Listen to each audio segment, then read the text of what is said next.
22 नए जो medical college हमारे बन रहे हैं, यानी उसमें से 17 को हम चालू कर चुके हैं।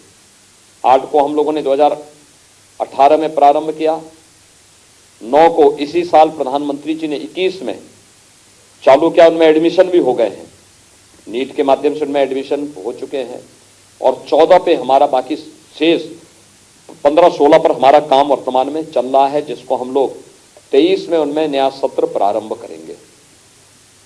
तो मेडिकल इंफ्रास्ट्रक्चर पर आजादी के बाद जो ध्यान होना चाहिए था नहीं दिया गया, लेकिन आज इस पर प्रधानमंत्री मोदी जी का ध्यान है और आज हम उस स्थिति में पहुंचे हैं कि अगले 1 वर्ष के अंदर, 1-1.5 वर्ष के अंदर उत्तर प्रदेश में हर जनपद में एक मेडिकल कॉलेज होगा, हर जनपद में एक मेडिकल कॉलेज होगा। आज तो हरदोई में भी हम मेडिकल कॉलेज प्रारंभ कर चुके हैं, कानपुर देहात में मेडिकल कॉलेज बन रहा है, उन्नाव में पहले से मेडिकल कॉलेज चल रहा है, हर एक जनपद में, बहराइच में मेडिकल कॉलेज प्रारंभ हो चुका है, गोंडा में मेडिकल कॉलेज के निर्माण का कार्य हो रहा है, बलरामपुर में मेडिकल कॉलेज का निर्माण कार्य प्रारंभ हो चुका है, प्रतापगढ़ में इसी सत्र में प्रारंभ हुआ है।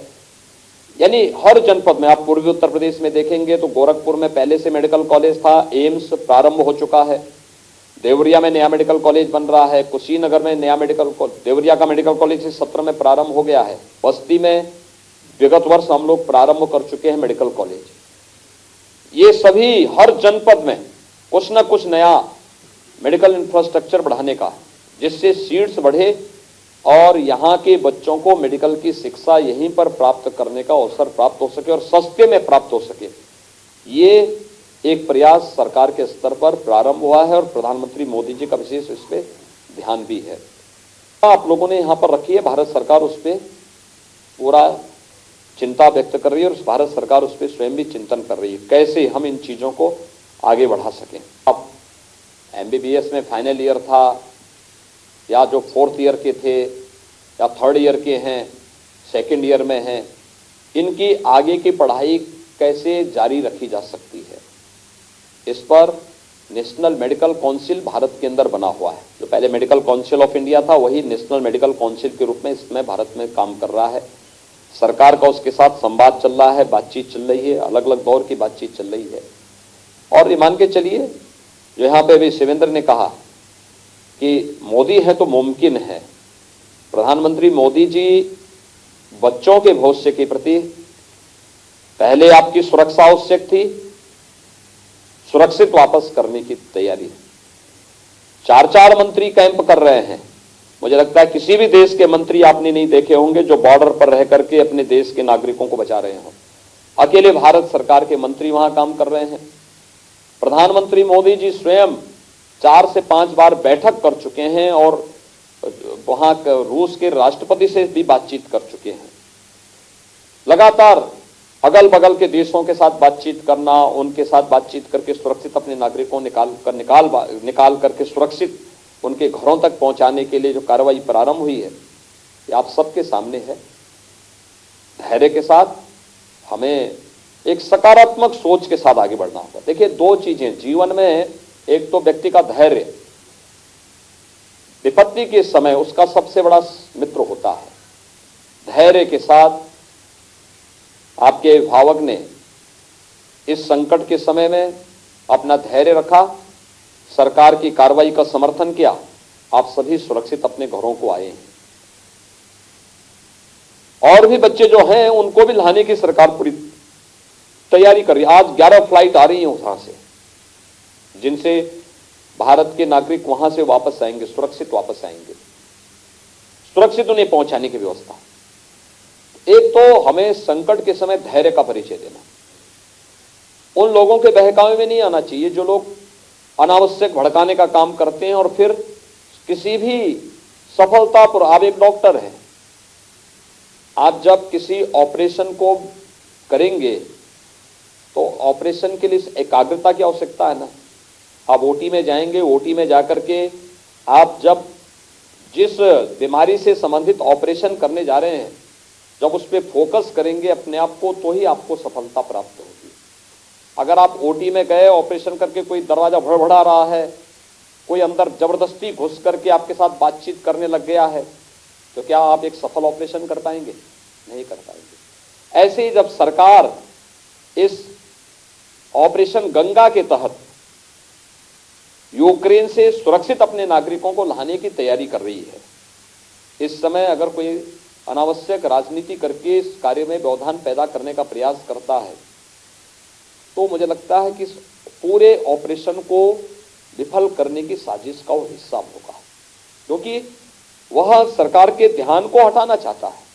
जो फोकस है अभी, प्रधानमंत्री जी ने बैठक की, प्रधानमंत्री जी लगातार बातचीत कर रहे हैं, प्रधानमंत्री जी ने 4-4 मंत्रियों को कैंप कराया है, लगातार सभी एम्बेसी, सभी जितने भी हमारे अन्य दूतावास हैं, सभी लोग उस कार्य के साथ जुटे हुए हैं, सभी अधिकारी लगे हैं, सभी पूरी सरकार लगी है, केंद्र सरकार, राज्य सरकार, सभी लोग मिलकर इस कार्यक्रम को आगे बढ़ा रहे हैं।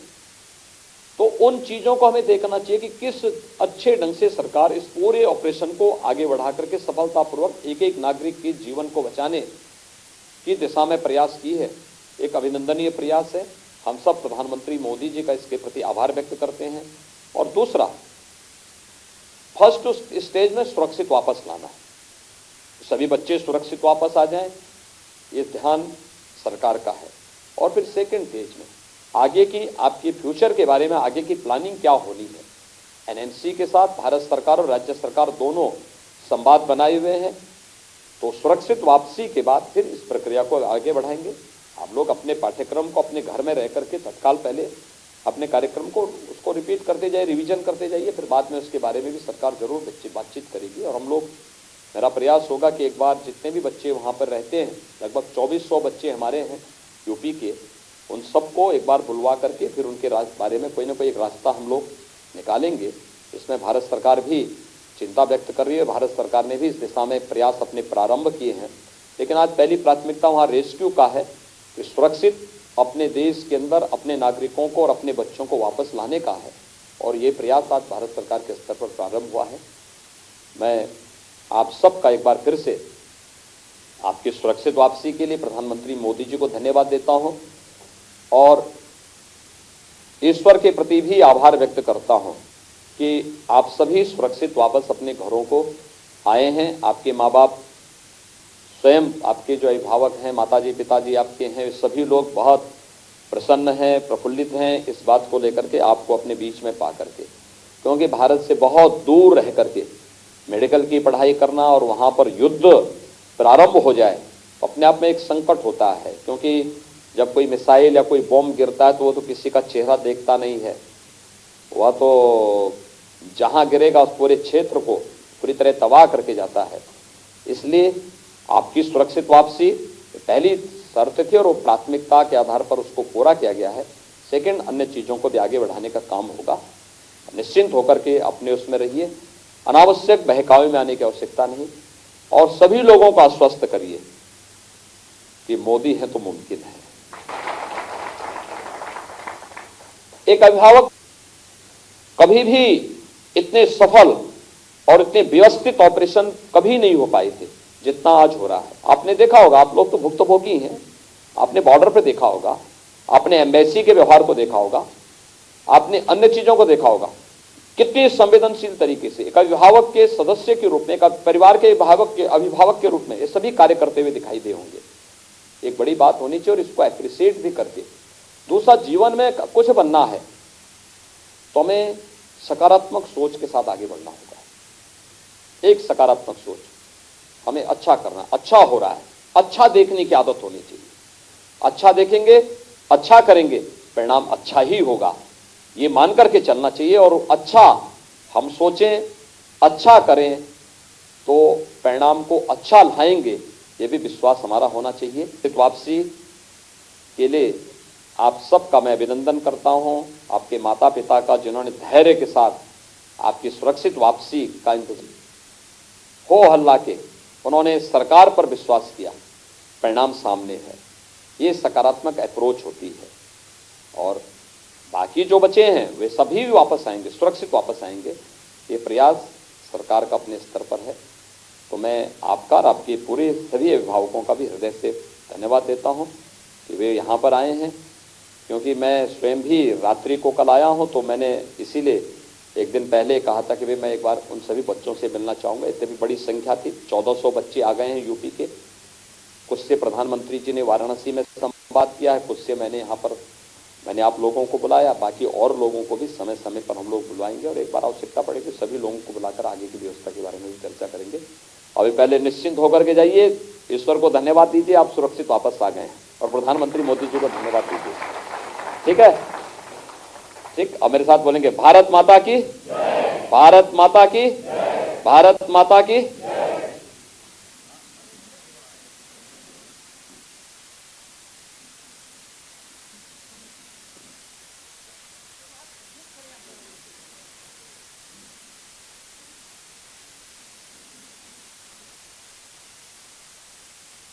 तो सीधा रुख करेंगे इस वक्त की बड़ी खबर का। यूक्रेन से वापस आए मेडिकल छात्रों की बड़ी चिंता अपनी आगे की पढ़ाई को लेकर। सीएम योगी ने छात्रों को पढ़ाई को लेकर आश्वासन दिया है। इसके बाद हमारे संवाददाता विवेक तिवारी ने कुछ छात्राओं से वहां पर बातचीत भी की। ये बातचीत भी आपको सुनाएंगे, लेकिन उससे पहले आपको बता दें कि आपने अभी देखा कि किस तरह मुख्यमंत्री योगी आदित्यनाथ ने यूक्रेन से लौटे छात्रों से बातचीत की और बताया कि सरकार किस तरह से लगातार प्रयासरत है उन छात्रों को वापस, जो लोग यूक्रेन में फंसे हुए हैं, उन्हें वापस लाने के लिए सरकार किस तरह से लगातार प्रयासरत है, ये हमने आपको भी बताया। तो यूक्रेन से वापस आए मेडिकल छात्रों की बड़ी चिंता अपनी आगे की पढ़ाई को लेकर है। सीएम योगी ने छात्रों को हालांकि आश्वासन भी दिया है, और इसके बाद हमारे संवाददाता विवेक तिवारी ने कुछ छात्राओं से खास बातचीत भी की। यूपी के वो बच्चे जो यूक्रेन में फंसे हुए थे, वो वापस लखनऊ लौट करके आए हैं और आज मुख्यमंत्री जी से उनकी मुलाकात हुई है। कुछ बच्चियां हमारे साथ हैं। बच्चे, आप कहाँ से आए हो और किस बॉर्डर से आपको लाया गया है, कब आई आप? जी, मैं रायबरेली से हूँ। मैं इवानो फ्रांकिस नेशनल मेडिकल यूनिवर्सिटी की 3rd ईयर की स्टूडेंट हूँ और मुझे रोमानिया बॉर्डर से लाया गया था। क्या मुख्यमंत्री जी से जो बात हुई है, कुछ बातें उन्होंने कही होंगी, आपने कही होंगी, क्या बातें हुई? जी, वो यही कह रहे थे कि हमारी आगे की स्टडी के बारे में, और यही कह रहे थे कि तो क्या कोई एश्योरेंस मिला है उनकी तरफ से, वो या आपने कुछ? कि सारे बच्चे जब आ जाएंगे इकट्ठे तो वो एक बार और बुलाएंगे, फिर उसके बाद मतलब गवर्नमेंट इस पे बात कर रही है। ठीक है बेटा, आप बताओ कहाँ से हो आप? मैं गोरखपुर से, मेरा नाम शिवांजलि गुप्ता है। शिवांजलि, क्या बात हुई मुख्यमंत्री जी से? उन्होंने कहा हमारे फ्यूचर को लेके कि हमने कहा कि हमारे फ्यूचर का अब क्या होगा, जो हम लोग का सपना है डॉक्टर बनना, तो उन्होंने कहा हम लोग विचार उस पर कर रहे हैं, बहुत जल्दी हम लोग विचार करके आप लोग को बताएंगे। और इसके अलावा जो परेशानी आपको हुई, आपके कुछ और फ्रेंड्स होंगे जो आपके मेडिकल फ्रेटर्निटी है, जो बच्चे पढ़ रहे हैं वहाँ पर, तो उनको कैसे वापस था, इस बारे में कोई बात हुई है? हाँ, उन लोगों को भी, मतलब मेरे जितने भी फ्रेंड्स हैं सब आ गए हैं इंडिया, सब वापस आ गए हैं बहुत सेफली, सही समय सब लोग आ गए हैं। आप कहाँ से हैं? मैं गोरखपुर से हूँ और मेरा नाम पूजा कुमारी गुप्ता है। मैं 3री वर्ष की छात्रा हूँ और योगी जी से जो भी उन्होंने बोला कि वो हमारे फ्यूचर को लेके कुछ परिणाम निकालेंगे, लेकिन अभी फर्स्ट प्रायोरिटीज़ जो हमारी है वो सारे बच्चों को इवैक्यूएट कराना है।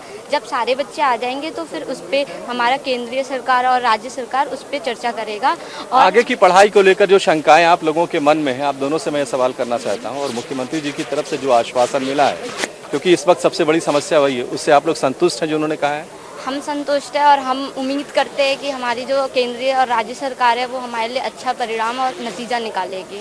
हाँ, हम भी यही कि आगे की पढ़ाई में कैसे जो हमारा ये सपना है कि हम लोग को इंडिया को सर्व करना है, और वो पढ़ाई कैसे कि लोग विचार कर रहे हैं, कुछ अच्छा ही निकालेंगे हमारे फ्यूचर के लिए। आपको भरोसा है? जी, हम लोग को भरोसा है। Thank you. तो ये बच्चियाँ, हाँ आप कुछ कह रहे बताइए। हाँ, हमारे जो गोरखपुर के आपदा ऑफिसर हैं, जैसे गौतम गुप्ता सर हैं और जो हमारे और भी जो सर हैं, उन लोगों ने हमारी बहुत मदद की है यहाँ तक लाने में और हमें मतलब बहुत हेल्प करी है हर चीज़।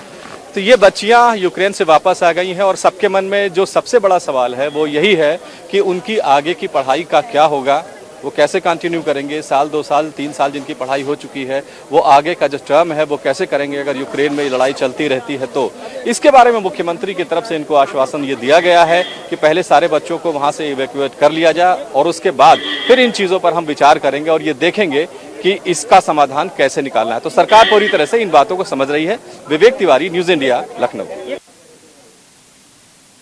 यूक्रेन से वापस आए यूपी के बच्चे और उनके परिजनों से आज सीएम योगी आदित्यनाथ ने अपने आवास पर बुलाकर मुलाकात की। मुलाकात के बाद कुछ छात्रों से विवेक तिवारी ने खास बातचीत की। यूक्रेन से यूपी के कुछ बच्चे बीते कुछ दिनों में अपने घर वापस लौट करके आए हैं। उनमें से आज कई बच्चों को मुख्यमंत्री ने मिलने के लिए बुलाया था। हमारे साथ है, आप क्या है, अपना नाम बताएं। मेरा नाम अरबाज खान है, मैं लखनऊ का रहने वाला हूं। मैं पहले अपने माननीय मुख्यमंत्री जी को और योगी जी को मैं बहुत बहुत धन्यवाद करना चाहता हूं कि जो हम लोग वहां पे पूरा आशा खो चुके थे कि हम लोग दोबारा अपने देश लौट पाए, लेकिन उन लोगों की वजह से माननीय मुख्यमंत्री जी और माननीय प्रधानमंत्री की वजह से हम लोग यहाँ पे आ चुके, जिसकी वजह से हम लोग को उनको बहुत बहुत हृदय से धन्यवाद बोलना चाहता हूँ। जो वहाँ पे आने के वजह इंडियन एम्बेसी भी हम लोग काफ़ी हेल्प की और वहाँ पे हम लोग बॉर्डर पे क्रॉस करने में भी वो लोग काफ़ी हेल्प किया और बॉर्डर पे आने के बाद भी वहाँ पे जो कंट्री थी वो लोग भी हम लोग फूड और रहने के लिए काफ़ी होटल रेस्टोरेंट काफ़ी प्रोवाइड किया, जिससे हम लोग किसी चीज़ की भी प्रॉब्लम नहीं हो। उसके बाद हम लोग कंट्री भी आए, अपनी इंडिया कंट्री भी आए। उसके बाद से फिर से हम लोग डोर टू डोर घर भी ले जाने के लिए सुविधा काफ़ी प्रोवाइड कराया, जिससे हम लोग काफ़ी बोल सकते हैं कि जितना कम बोला जाए उन लोगों को उतना कम है धन्यवाद करने के लिए। अरबाज, ये बताइए कि आपके अलावा अभी बहुत सारे लोग वहाँ भी हैं, तो आज जो मुख्यमंत्री जी से आपकी बात हुई है, आप लोगों ने कुछ बातें उनको बताई कि क्या और करना की जरूरत है? हम लोग ये बोले कि जो वहाँ पे अभी जो स्टूडेंट फंसे हुए हैं, जैसे समी हो, जैसे खारकी हो गया, जैसे मैं खारकी में रहने वाला था, वहाँ भी काफ़ी अभी अप्रॉक्स 1200 बच्चे वहाँ पे फंसे हुए हैं। जैसे माननीय मुख्यमंत्री जी बोले कि हम लोग उस पर कर रहे हैं कि सारे बच्चे अभी चले आए।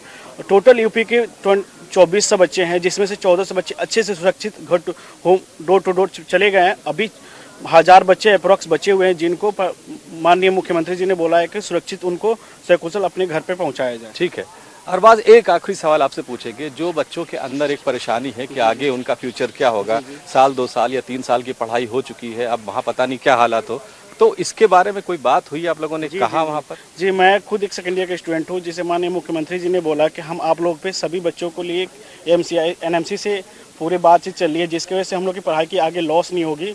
उन लोग उसके बारे में हम लोग बातें कर रहे हैं, प्रधानमंत्री भी बातें कर रही है, जिसकी वजह से हम लोग आगे फ्यूचर आई होप सब कुछ अच्छा होगा, कोई प्रॉब्लम नहीं होगी। माननीय मुख्यमंत्री जी इन्होंने बोला इस पर कुछ न कुछ कार्रवाई करेंगे। और कुछ और लोग हैं, हम उनसे भी बात करने की कोशिश करते हैं। आप मैम, आप कहाँ से हैं और आपका बेटा कहाँ से है? कानपुर से हैं भैया। क्या बात हुई? जी, मुख्यमंत्री जी से क्या बात हुई? जी सर से मेरी ये बात हुई है कि पहले तो उन्होंने हमें वेलकम करा इंडिया वापस आने के लिए, एंड उसके बाद सेकेंडरी जो हमारा प्रायोरिटी है वो ये है कि हमारा मेडिकल टर्म अगर वहाँ पे ख़त्म हो जाते हैं तो हमारे फ्यूचर का क्या होगा। तो उसके बारे में हमने सर से क्वेश्चन करे हैं, तो सर ने बोला है कि अभी आप लोगों का इवैक्यूएशन पे हमारा पूरा ध्यान है, इसके बाद हम लोग आपकी पढ़ाई के लिए कुछ करते हैं। कुछ मतलब जैसे 1 साल 2 साल या 3 साल की पढ़ाई हो गई है, कुछ बाकी रह गई है, वहाँ का तो पता नहीं क्या होगा, उसके बारे में कोई एश्योरेंस मिला है आपको? जी अभी एश्योरेंस का तो नहीं कह सकता, बट सर ने बोला है कि इस टॉपिक पे हम लोग विचार करेंगे और NIA जो इस time national medical council of India है उस पे बात हो रही है। काफ़ी सारे लोगों ने लोन भी ले रखा होगा, उसके बारे में कोई चर्चा हुई कि उसका क्या होगा, कैसे चुकाएंगे, क्योंकि पढ़ाई तो अब डिस्टर्ब हो गई है थोड़ी सी? जी सर, फिलहाल लोन के बारे में ऐसा कोई सीन हमारे से बात नहीं हुआ। आप वहाँ से रोमानिया बॉर्डर से हैं, पोलैंड बॉर्डर से? रोमानिया से। तो क्या रहा, मतलब किस तरह की मदद आपको भारत सरकार से मिली और कैसे पहुँचे यहाँ तक? जी देखिए, सभी लोग जानते हैं मोदी जी का परचम पूरे ऑल ओवर वर्ल्ड फहराता है, तो ऑब्वियस सी बात है हम जब रोमानिया एंटर कर गए थे उसके बाद तुम्हें कोई दिक्कत नहीं हुआ था। जब तक हम रोमानिया बॉर्डर पे थे तो एंट्री के लिए दिक्कत हो रहा था, क्योंकि एक गेट था एम्बेसी का, लोग पहुंच नहीं पाए थे टाइम पे। तो उसके बाद से पूरी मदद हाँ, मिली उसके बाद आपको? और भी आपके फ्रेंड्स हैं जो वहाँ पर हैं अभी, उनके बारे में कोई बात हुई हो? जी मेरे फ्रेंड्स तो ऑलमोस्ट सारे आ गए हैं, बट अभी सूमे में कुछ लोग फंसे हुए हैं और उस गोरद में भी ये सीन है। आप अपने बेटे की वापसी से खुश हैं कि बहुत मुश्किल वक्त में वो लौट करके आ गया है? बहुत खुश हूँ, मोदी जी और योगी जी को धन्यवाद करना चाहती हूँ। मेरा बेटा वहाँ से आया जब से बहुत खुश हूँ। धन्यवाद। तो ये कुछ फैमिली के लोग, कुछ बच्चे, उनके पेरेंट्स, करीब 50 ऐसे परिवार और बच्चे आज मुख्यमंत्री योगी आदित्यनाथ से मिलने के लिए पहुंचे थे, जो यूक्रेन से इस मुश्किल घड़ी में भारत वापस लाए गए हैं। भारत सरकार ने उन्हें वहां से इवैक्यूएट किया है, रोमानिया से, पोलैंड से और तमाम देशों से जो इर्द गिर्द हैं यूक्रेन के।